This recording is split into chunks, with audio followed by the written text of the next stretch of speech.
So good morning. My name is Ryan Erickson-Kulas. I'm the Director of Operations and Programs here at the Michelson 20mm Foundation. I'm excited to welcome you to this webinar today where we're going to discuss the Spark Grant cycle upcoming for our open educational resources work. And I'll pass it over to my colleague, Kaylin, so they can introduce themselves. Hi, my name is Kaylin Nagel. I am the Senior Program Manager for Open Educational Resources here at 20mm. Awesome. So just a quick overview of our agenda today. We'll briefly touch high level on the Michelson 20mm Foundation, provide you with a little bit of background for our organization if you're unfamiliar. We'll then discuss the Spark Grant program and some of the specifics of that. We'll take a look at what our application and review process looks like. And then we will highlight some previous awardees so that you all have a sense of the types of work and the types of projects that we fund. At the end of this conversation, we'll open it up for Q&A. If you have questions throughout, please go ahead and drop them in the Q&A feature here on Zoom. That's where we'll be going to answer those questions at the tail end of this conversation. So a bit of background about us as an organization. We were founded by and are funded by Dr. Gary K. Michelson. Dr. Michelson is a retired surgeon who made his fortune in inventing medical devices and then patenting those devices. As you can see, he has over 950 patents. He's a signer of the Giving Pledge, and really his foray into philanthropy and the world of open educational resources and textbook affordability started about almost 15 years ago now. He saw a newspaper article about a story at Santa Ana College where students were unable to complete their courses and complete their degrees simply because of the high cost of textbooks. At the time, he started a scholarship fund, but realized that that didn't necessarily address the heart of the issue. And so after that scholarship, he actually made over $1 million investment into OpenStax, which is the largest nonprofit OER publisher in the space. Since that time, we've been involved heavily in investing in the open educational resources ecosystem, as well as supporting the growth of textbook affordability advocacy in general. Outside of the Michelson 20mm Foundation, Dr. Michelson also supports an animal welfare organization known as Michelson Found Animals, and then the Michelson Medical Research Foundation as well. Our work at 20mm focuses primarily in the avenue of higher education, workforce development, and we're really looking to make a more just world by investing in change makers, like many of you who are here on this call. So I'll briefly touch on some of the other areas of our work here at 20mm, just so you can get a holistic idea of what we focus on. If you have any questions about these specific initiatives, feel free to reach out to us via email and we can connect you with the appropriate staff member who leads those efforts.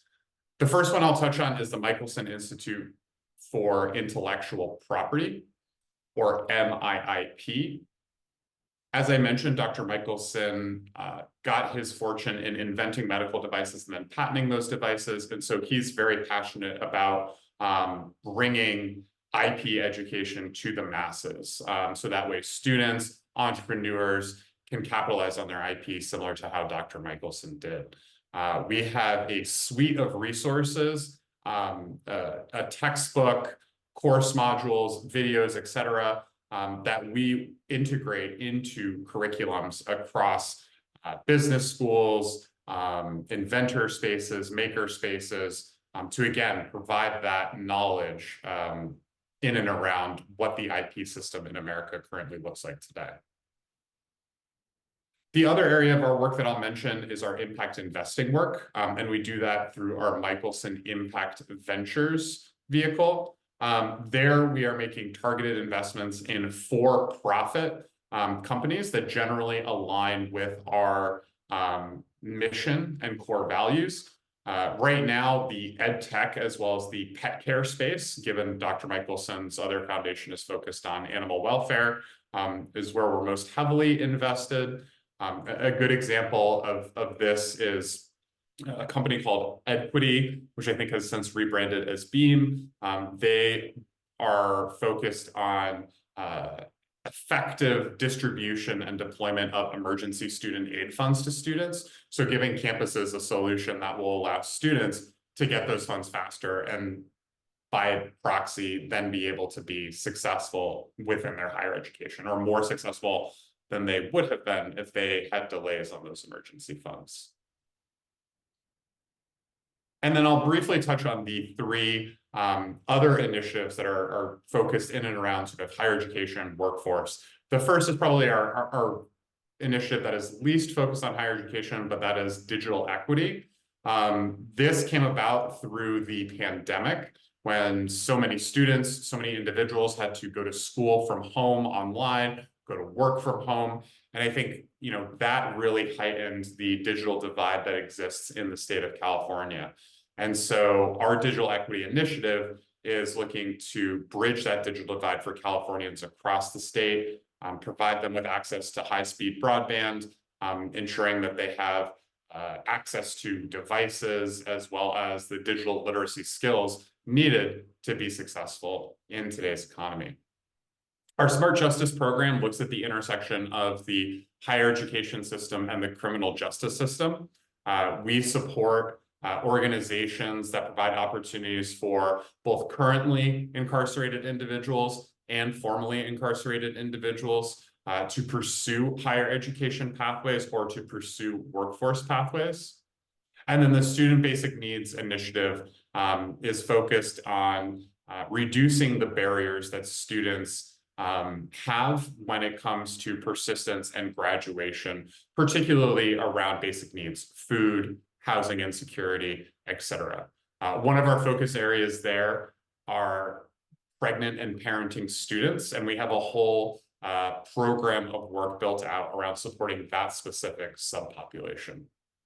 And I'll turn it over to Kaylin, who can talk a little bit about our open educational resources work, which I know is why most of y'all are here today. So I like to think about our work on open educational resources, OER, as how do we make OER the new normal? So we are looking to find ways to make sure that more faculty are able to use OER in higher education so students have access to affordable, high quality, equitable, and culturally relevant learning materials. We work through programs and policies that create that affordable and accessible course material landscape. And we just want to see more people using OER, which we know is going to result in more, just higher quality education for students and more equitable access to education across the board. So a little bit about our Spark Grant program. So our Spark Grants are looking to do a few things. One, we want to fund highly impactful initiatives that might not be possible through the traditional timelines of many grant processes. We are looking for things that are innovative and just-in-time grant making to fill urgent needs of organizations that are aligned with our focus areas, which I'm going to talk a little bit more about in a bit. We're also looking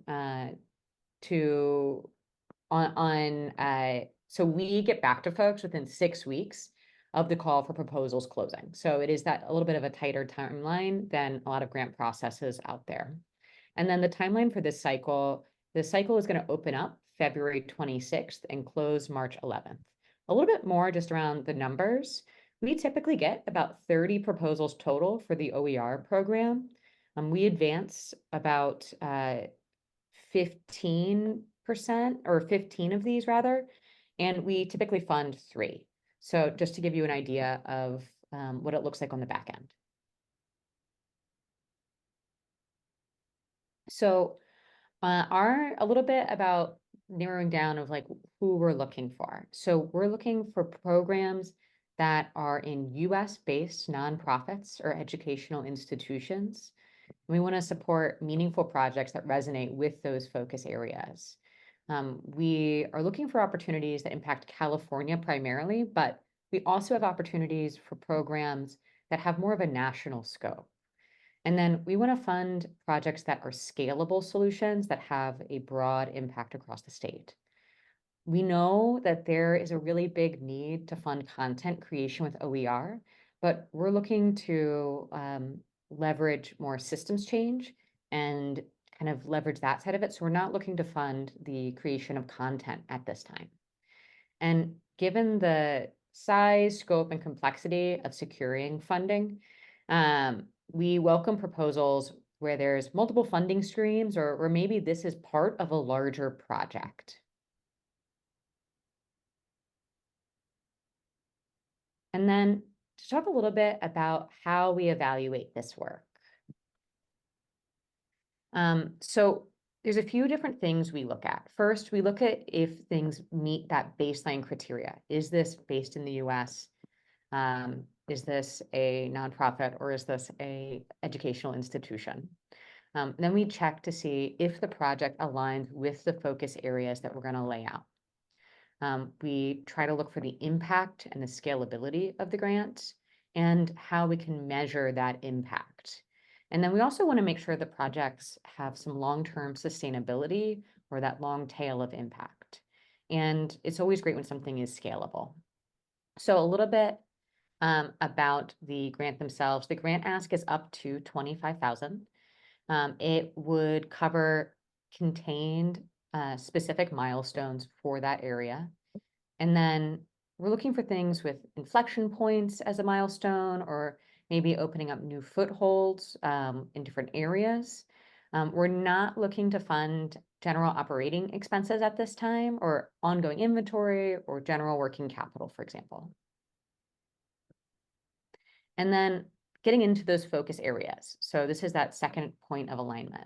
So for the California specific focus areas, we are continuing to look for projects that support the implementation of California's historic investment in zero textbook cost degree programs.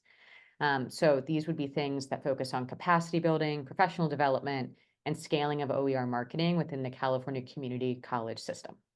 We're also looking to support the development or rollout of OER programs throughout the University of California system, with a focus on capacity building, professional development, student advocacy, and OER marketing. And then we're also looking to support mobilizing students and/or faculty in participating in passing OER policies at the UC level, the community college level, and the California State University level. And then to scale out more to like a national lens, so these are things that would have a national focus. So we're looking for projects that execute public education campaigns that target media outlets with a national, broad-reaching readership to educate college and university administrators, policymakers, and the broader public on course material affordability issues within higher education. With the focus on California, that helps, but also this is more of a national focus. And then preference are going to be given to projects that target media outlets beyond education. So education media outlets are really great, but we want to make sure we're reaching that broader readership and audience. We're also looking to fund research and public education around the spread of automatic textbook billing, also known as inclusive access, first day access, or equitable access, with an emphasis on student experience and consumer protection with an audience of policymakers. We're particularly interested in research on the prevalence, the types, and the impacts of automatic textbook billing occurring in the 3 California public higher education systems. And then we're also want to understand how course marking and course material price transparency impacts student behavior and student success. There are lots of models for this, including zero textbook cost degree marking and marking ranges of low cost to no cost textbooks. We want to understand how students navigate these models and how it impacts the decisions that they make. Thanks, Galen. And just to add a note of clarification, when you are submitting your letter of interest or LOI, you would select one of these focus areas that your project would sort of fall under. And we'll talk a little bit more about that LOI and sort of the full application process in a bit. The other thing that we're going to be looking at is, what is the impact of your grant? How many individuals will this grant impact in the best case, in the worst case? And we ask the organizations to provide that information. We also ask you to propose metrics for measuring the success of a project. So every organization will be asked to provide 3 KPIs or key performance indicators that they would include within this project that would then sort of measure what that impact would look like. Of course, we're interested in getting a better sense of you as an organization. Who are your current team? Why are you all best equipped to solve this problem or to execute on this project? Who are the partners that you would potentially work with in and around this project? What are your revenue streams when it comes to additional grants or things along those lines? And then lastly, as Kaylin mentioned, we're looking for scalability of the project. This might be, hey, we are proving out a pilot program that we think could prove as a model for other campuses around the country or around the state. Or it could be, we are doing an advocacy campaign that's going to scale across the state of California. But generally, we're looking for something beyond, we are going to do this at our campus, and it's only going to impact the students at our campus. So the calls for proposals will start with letters of inquiry. That will be open on February 26th, and then it will remain open until March 11th. That page is not currently live, but if you go to our website, 20mm.org, you can scroll to the Spark Grants page. I will also drop a link in the chat right now. We do review LOIs on an ongoing basis. So certainly please feel free to apply early. You will get a copy of that when you submit. The page will look like this. You'll see a submit a proposal button, and then that will bring you to our grant management platform, Submittable. So via Submittable, if you haven't utilized that platform previously, you'll be asked to create an account. All the communication in terms of advancement of any proposals, declines would occur through Submittable, but again, you'll get that email coming from Submittable. If you have technical issues, please reach out to support@submittable.com. They'll be able to assist you. And then we certainly encourage individuals to safe list Submittable in their email client. We haven't had this problem as of late, but in the past, we've had instances where individuals would have those emails go to a spam folder or something like that. And I just dropped a link in the chat as to how to go about safe listing Submittable. And also when you're submitting your LOI, you'll be reminded to do that as well. All right, so just to look at the grant committee and who will be involved in the awarding process. So in addition to myself and Kaylin, we will have our Director of Programs and Strategic Initiatives, Miguel Leon, our Chief Operating Officer, Myra Lumbera, and Phil Kim, our CEO, involved. And then, Kaylin, I know we also have some individuals from the community who will help both shape the focus areas and then will help evaluate finalists. So maybe you want to talk a little bit about them. So our Spark Grant community advisors is something I'm really excited about. We know that some of the best people to understand what the community needs are from that community. So while I'm someone who's been working in OER for a long time, I've never had to navigate the administrative system within a community college, and it's been quite a number of years since I've been a student buying textbooks. So we bring in members of the community to help us refine our focus areas and to also help us evaluate the grants and to give us a better idea of what the community needs. So our Spark Grant community advisors this round include Andy Atkins Pogue, who works at Consomme River College as a public services librarian, Genevieve Koning-Schofer, who is a student at UC San Diego and the Executive Chief of Policy and Programs for Generation Up, which is a student-run and student-directed advocacy organization. We also are working with Angela Chicararo, who is an open access collection strategist at the library at University of California, San Diego, and Una Daly, who was a founding director of the the Community College Consortium for Open Educational Resources and Open for Anti-Racism. And then a little bit about the entire process. So once the LOI is submitted, the grant committee will do an initial assessment. And then you're going to hear back within 6 business days whether or not your LOI will be moving forward in the process. Proposals that advance will be asked to fill out a full application, and then the full application will be assessed by the Spark community advisors. We'll probably ask to schedule a follow-up call after that with those who advance to the final stage of the grant committee to get more information, to ask questions, and to potentially even give some feedback. And then you'll be notified of the grant committee's decision within 6 weeks of our call for proposals closing overall.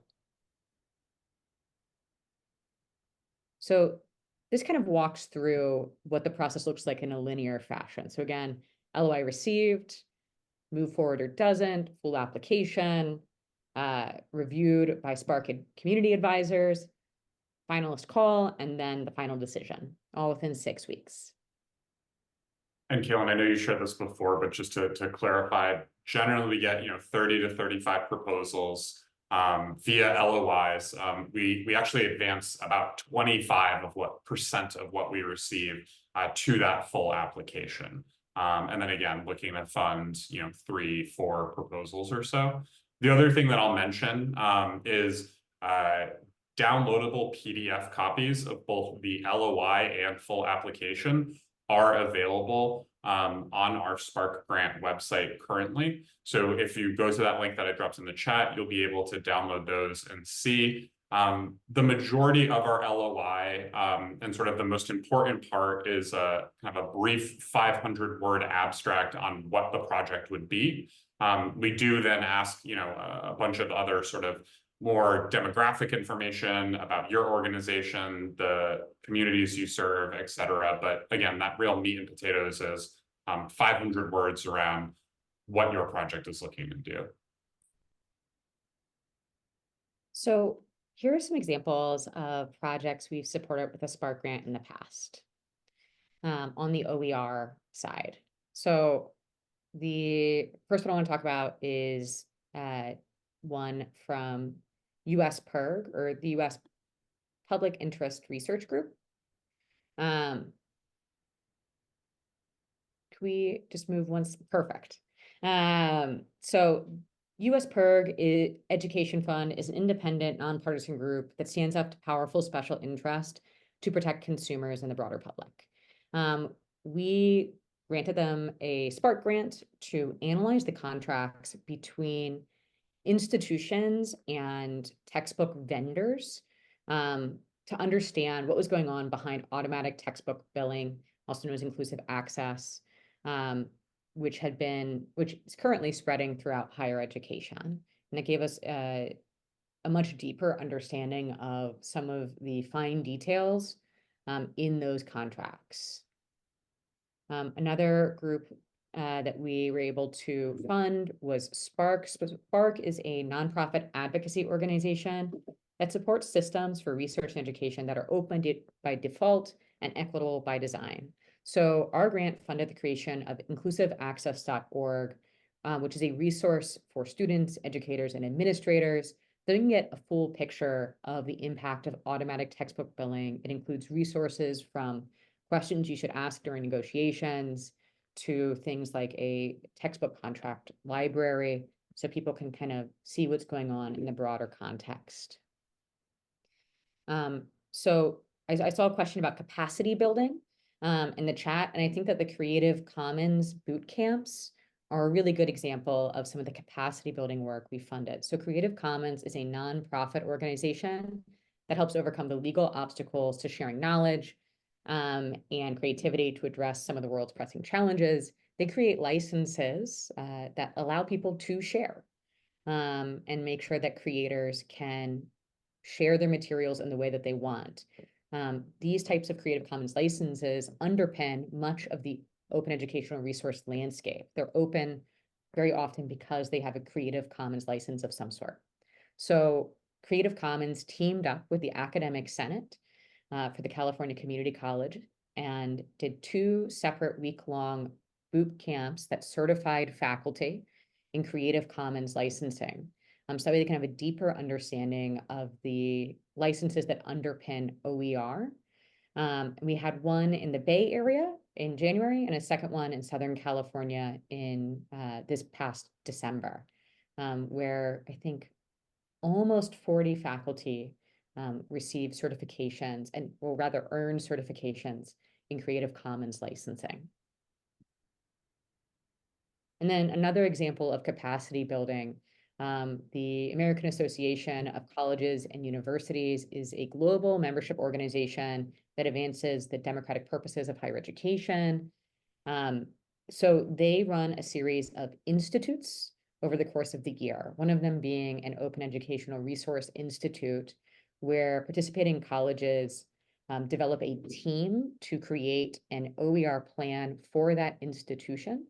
They're teamed up with a mentor and receive professional development and community support to not only create that plan, but enact it.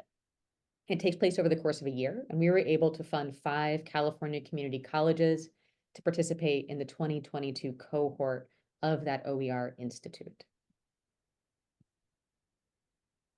Thanks, Galen. I just wanted to jump in and share some other awardees that have come out of our Spark Grant cycles through our other programs. So through digital equity, student basic needs, smart justice, because again, I think it hopefully will provide some types of examples of things that we are interested in funding. The first is Unite LA. Unite LA launched, and this is in our digital equity work, but the Los Angeles Digital Equity Action League, or LA DEAL, which was a regional consortium that came together to focus on eliminating the digital divide in California, or excuse me, in the Los Angeles area. This is a great example of our dollars being combined with other dollars. Obviously, our 25,000 didn't support, the launch of that consortium entirely, but it did allow them additional funding to launch. FFRP, or the Forestry and Fire Recruitment Program, is a grantee of ours through our Smart Justice Initiative. They support formerly incarcerated firefighters and currently incarcerated individuals who are fighting wildfires on the inside to pursue careers within those fields upon release. And so our grant helped support their expansion into the Bay Area. So another example of, hey, we need an influx of funds to help us grow something that we've already proven out is effective. Impact Justice, it's very similar, where our dollars came in to support a program launch, and it was combined with other dollars. We helped them to launch the California Justice Leaders, which was the first of its kind AmeriCorps program that was designed for young adults who have been involved in the justice system previously. A great example of a proof of concept that we have seen scale since we initially invested in them 4 years ago or so is UCI Lifted. So UCI Lifted is the first degree granting program through the UC system that takes place in a prison. And so our funds helped to launch that program.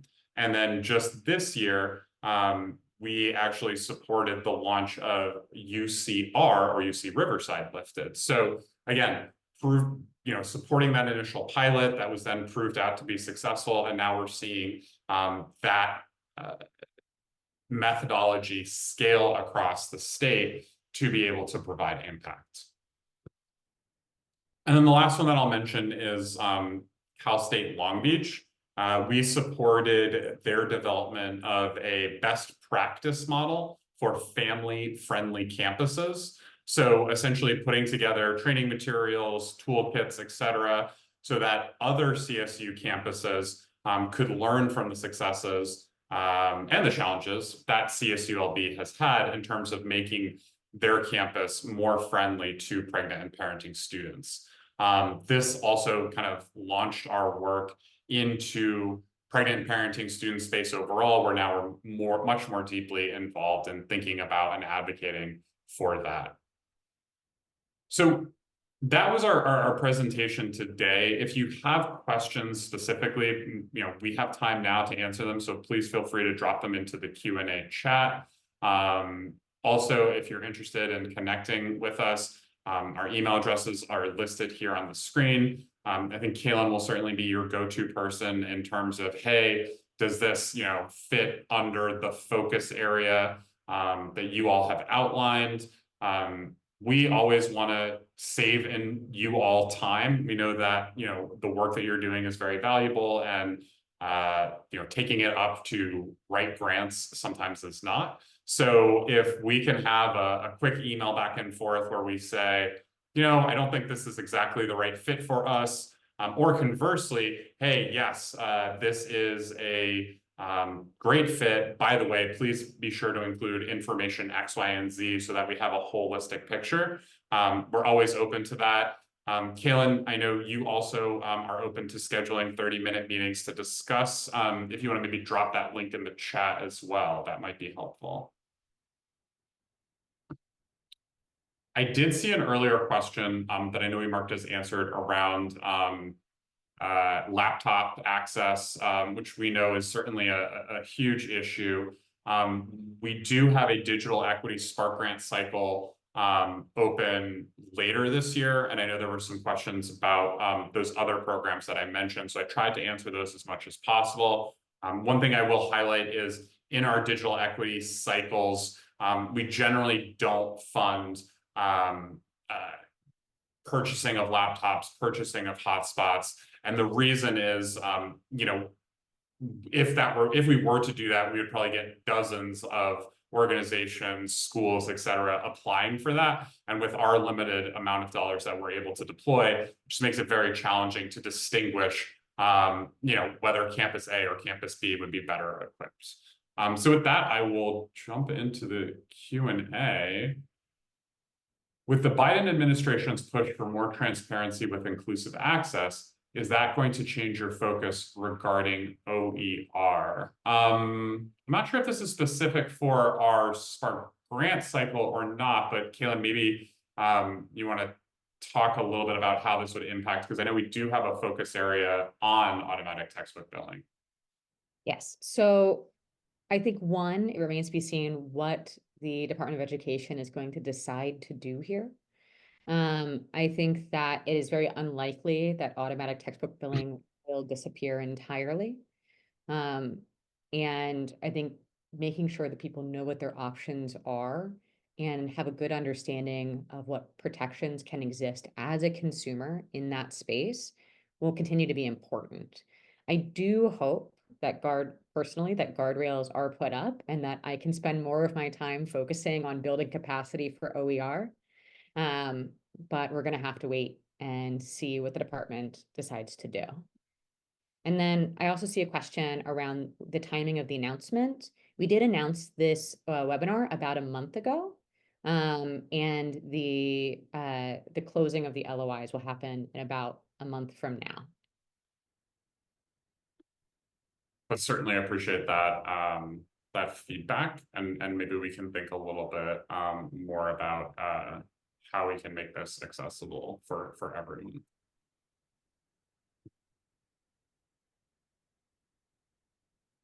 I will pause for maybe a minute or two to see if there are any other questions that are submitted.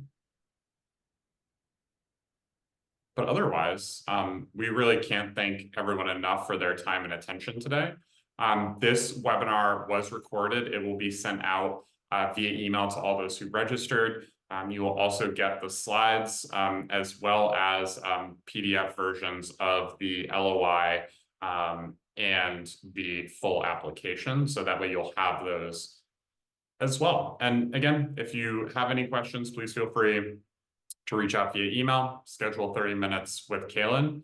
But otherwise, thank you all for your time and attention today. And we look forward to reviewing the proposals when they start coming in at the end of this month. Thank you Thank you so much. all. Thank you so much for being here.